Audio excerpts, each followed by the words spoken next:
Feature Friday. The freshest. Forestella open concert. Seems wooed in. Bass, super bass, supreme tenor, the lowest ever possible. Imagine to man.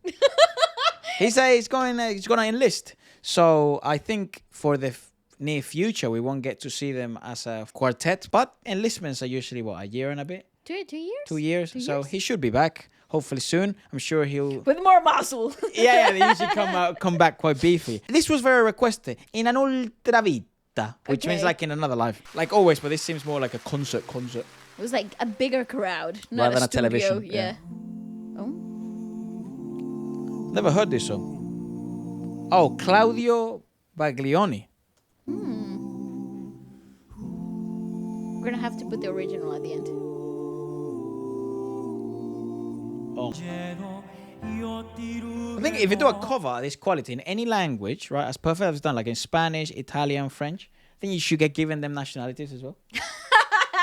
Genuinely, like, okay, that was perfect. And here's your Done. nationality. You're part of this country. They'll now. be collecting passports like Pokemon.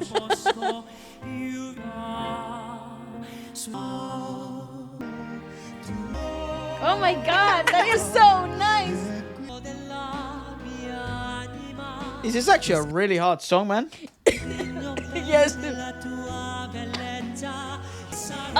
Did you see how resonant that space is inside of his mouth?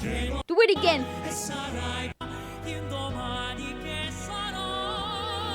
Oh, it's a perfect rounded vowel. This is what people usually gush about in classical singing.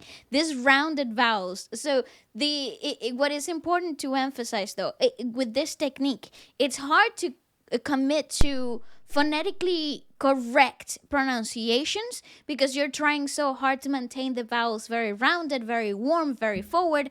But because you're also communicating a story, you're telling a story through singing, you have to play with diction and the phonetics of this classical singing.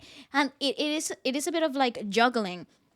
In this particular case, you have a really great take into what happens in the mouth. So he goes from the ah sound to a oh rounded space, lifted with the back of the soft palate, really amplified space, and this gorgeous space where like the back of the tongue is lifted, but the tip of the tongue is resting towards the bottom teeth, and it's just such a big open space. It creates that lovely resonant space.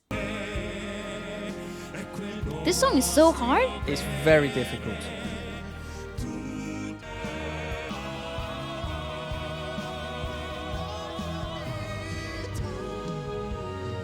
A whole lot of mother musicians, dude. That was insane, bro. That is so...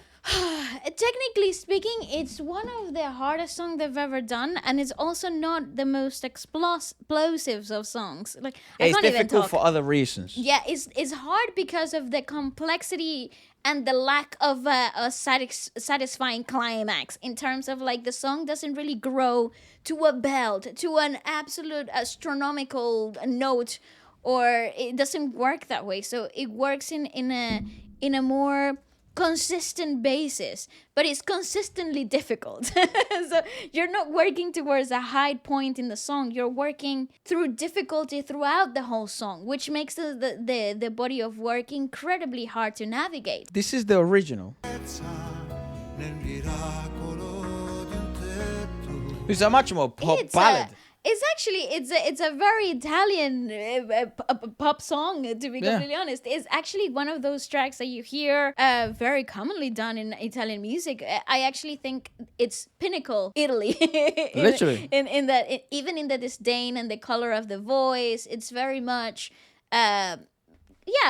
coherent to Italian music. But then to do it in a classical setting like they did, like to change it in the way they done it and to make it much more symphonic. This is like, so the equivalent for us, like in a Spanish song, would be like if they grabbed a Pablo Alborán or Pablo López song. Maybe a Pablo Alborán would be a good idea, a ballad.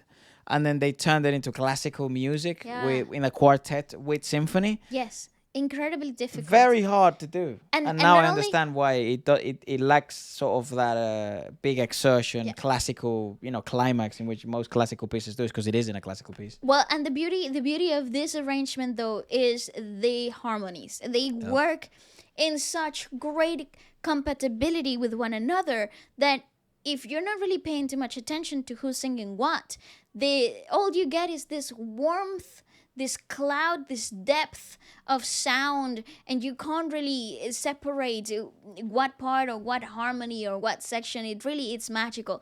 And throughout it all, it's the reason why the song is so incredibly complicated, because it's heavy on layers, it's heavy on details, it's incredibly complicated as well on the technical aspect of the singing, because I think they could have done it like a pop ballad. Correct. Well, they do And pop. And They an can do pop. acoustic guitar and some drums and some I'd love cool to thing. see them in an acoustic setting, like with like a guitar and just A bass. a and- bass. Maybe a double bass would be cool as well.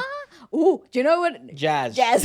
Jazz, big band baby. jazz. Yeah. Give me big band jazz, Forestella, I beg. Maybe they can do like, for Christmas it would be great, like a Michael Bublé Have they got a thing. Christmas thing? Oh. Because in Korea, Dun, Christmas dun, is a very dun, different type of holiday to how we get sold in in the In UK and the here, US. yes. Because from what I understand, our Korean friends and K-pop idols we've spoken to, it's like a couples holiday. Yeah, it's like more like a romantic holiday than it is like a festive. Yeah, you go to that beach. What is it called? Busan. You visit Busan, with your Busan. significant other. How sweet, and you watch the fireworks and whatever. Yeah, but nice. I don't know. Let us know. I mean, obviously, I know we have people watching from Korea or people watching from all over We've parts of never the world. been to Korea. Never been, so let us know what that's like. But I would love a Forestella's like Christmas Yeah. specials, Christmas edition.